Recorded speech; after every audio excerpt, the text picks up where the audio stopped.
8वीं जमात में पढ़ती हूँ। सावित्री बाई फुले 3 जनवरी 1831 को सतारा जिले के नाए गांव में पैदा हुई। इनके वालिदा का नाम लक्ष्मीबाई और इनके वालिद का नाम खंडू जी निवासी पाटिल था।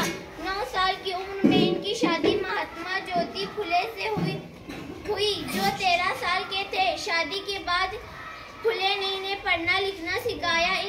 इन दोनों ने चूल और मूल यानी चूल्हा और बच्चों को खवातीन का इलाका समझा जाता था। लड़कियों को स्कूल नहीं भेजा जाता था, लेकिन जिद्दी सावित्री बाई इसके बावजूद सीखी।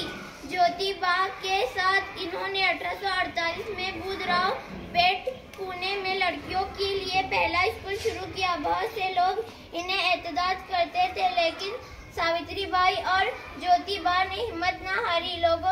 लोगों ने स्कूल जाते हुए पत्थर गोबर फेंका, लेकिन वो पीछे नहीं हटी। सावित्री बाई ने लड़कियों को तालीम के इदारे में लाकर एक इनकलाब का आगाज किया। इसलिए सावित्री बाई के यौम पैदाइश को लड़कियों का दिन के साथ साथ खवातीन की तालीम के दिन पर भी मनाया जाता है।